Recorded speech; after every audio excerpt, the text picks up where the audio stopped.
So maybe 6 months ago I reviewed this product, which is a rechargeable stylized candle. And it's supposed to be touch sensitive here with a capacitive touch ring. Then you touch it and it turns on and off and change different levels. When I reviewed it, that was flaky. The operation of that thing was flaky. And it seems to have gotten worse in that it just is mostly not working at all here. It used to be I could plug it into a power source and kind of reset it and it would start working again, and now it's not at all. So I'm going to have to take this guy apart and see if I can fix it, or maybe just put a switch on it. I like the appearance and the look of it, but just the control circuit's too flaky to make it usable. This plastic bit will screw off here. There's an LED in there, and there's some wires that go down, and it screws off here and here, but there's wires stuck in there. So I'm 99% certain I'm going to have to peel this rubber pad, the waffle pad, off the bottom. There's probably, hopefully, some screws or something to get into it at that point to see what's on the inside. So obviously, if the power switch worked, I would turn this off before operating on it. I've had it on overnight, so the battery is at least somewhat discharged, and I don't think I'm going to be touching anything directly underneath this rubber pad. So let's see if we can get this rubber pad off, preferably in one piece, so that we can put it back on again later.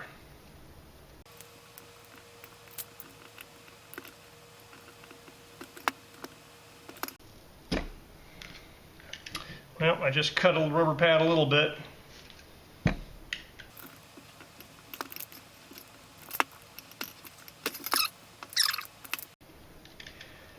So it looks like there's just a plastic shell of some sort on the bottom of this guy. I haven't found any screw holes yet, which is disappointing. I was hoping to be able to unscrew this guy. So maybe there's something in the middle.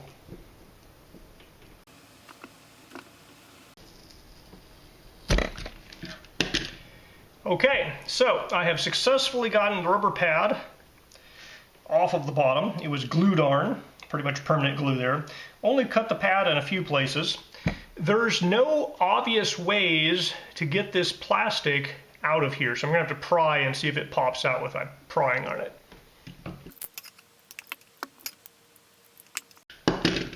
Okay, I've been able to pry the plastic, and it looks like there's some hot glue at the other end.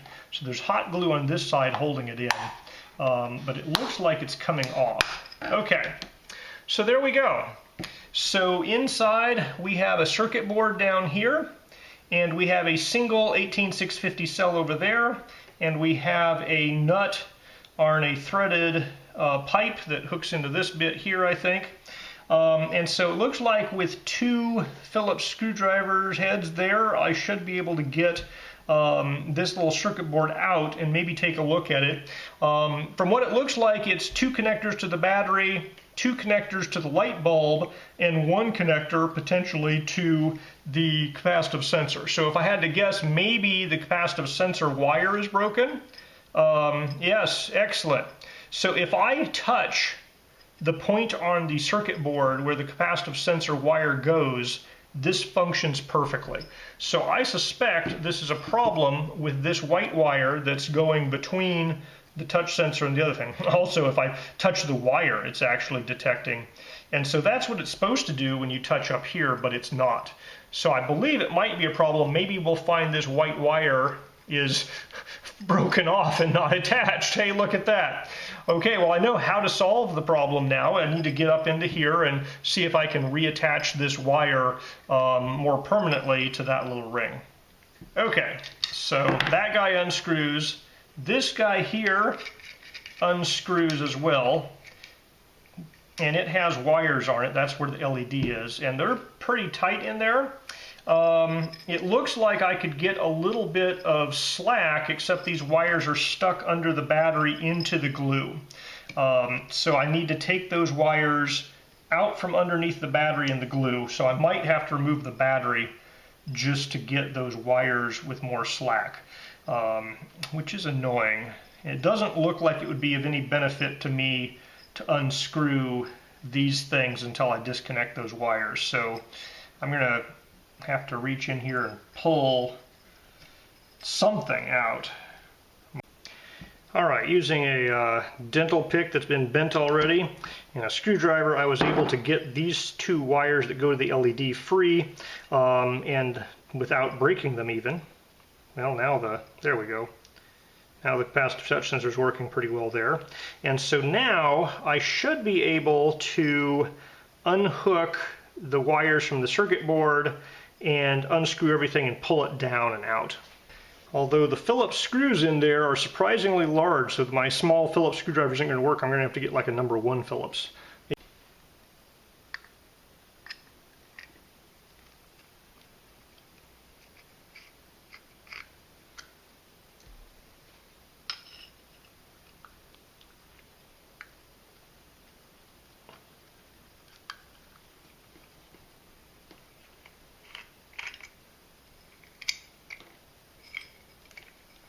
Alright, that's going to make it easier to get things connected and disconnected here. It's kind of weird. This is really weird. They have a connector here that has 3 prongs, which I would expect would be LED plus minus and the capacitive touch sensor. But the capacitive touch sensor wire wasn't part of a 3-prong connector. It was just soldered directly to the board where it says T, probably for touch. That is weird. The battery side just has a 2-prong connector, so that's more appropriate. This is a single-sided circuit board, so the back side's completely insulated, so it's okay to, screw it into those screw holes over there. But yeah, it looks to me like they were using the wrong connector here. They've jammed a 2 connector into a 3 connector body, and then they kind of wired this wire separately from that. Whatever. Alright, so disconnecting that plug allows me to pull this down. Now, the benefit of a 2-connector plug is that it will fit through the tube, so I'm suddenly starting to see what they've done here. They designed it for a 3-connector plug. They realized the 3-connector plug would not fit down the tube of the size they wanted, so they retconned it to a 2-connector plug plus a wire that goes soldered into a point. Which is something means their design wasn't super great. So there is the LED, and this wire here is supposed to be attached somehow to the metal here, and yet there's no easy attachment point. So it looks like what they did is they just put it over the plastic, and when you screwed it down, it kind of trapped the wires between the threads, the metal threads and the plastic threads, which should do an okay electrical connection. But apparently it didn't stay put, and it got really loose and just stopped working. So I am going to try and put it back in place, and hopefully I will put it back in place correctly, and everything will work again. We'll see. So wire has plenty of room to get up here, and we just need to hang it such that this wire is hanging over the edge of these threads. Put this guy back down through here. I'd really like to solder that to the inside of this metal, but I don't think that's going to be easy to do. Not even sure if that metal is easy to solder to. So we'll put this thing down. And I think the key thing here is when I screw this on, and now I have to get the plug out of the bottom. It's getting caught on something, possibly the other wire here.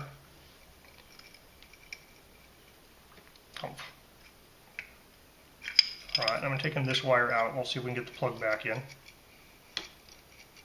Might have to unscrew this bit. Yeah, the plug was getting caught in there. So we'll put the plug through here, get it out of there without getting caught. I can see why a 3-connector plug wouldn't work. Screw this back in place. Alright, now we're going to put this wire back down, hopefully getting it through.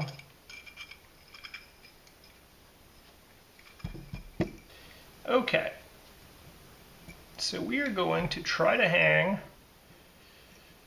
this guy over the edge of the threads and screw it down into place,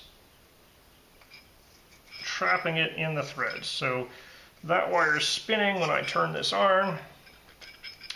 Okay, let's plug this back in and see if it works like it's supposed to.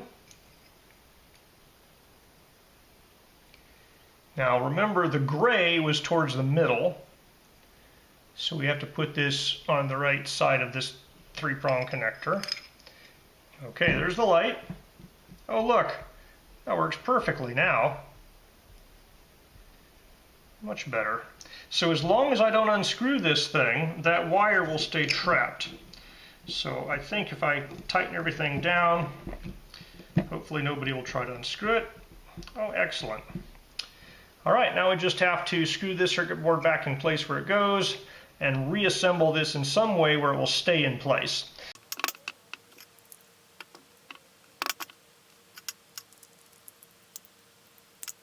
Okay, working again, just the way it's supposed to.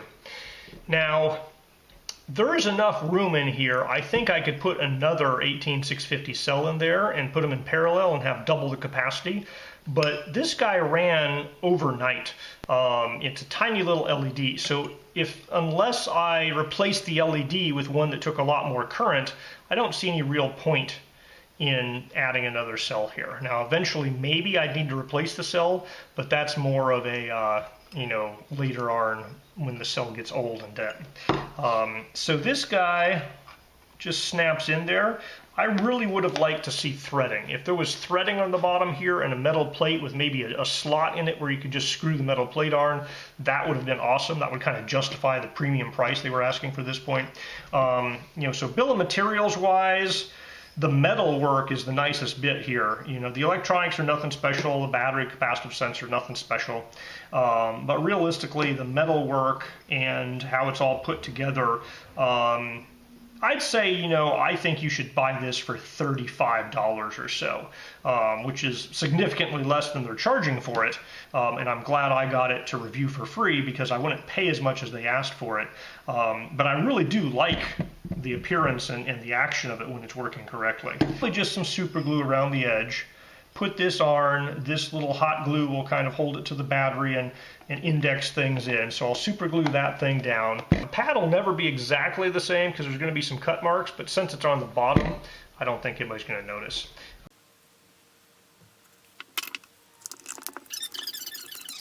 All right, I just super glued this guy back in. I think I'm just going to use super glue to put this guy back on. There's some adhesive on it already.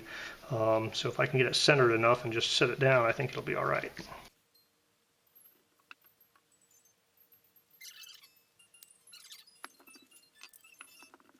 All right, better than new.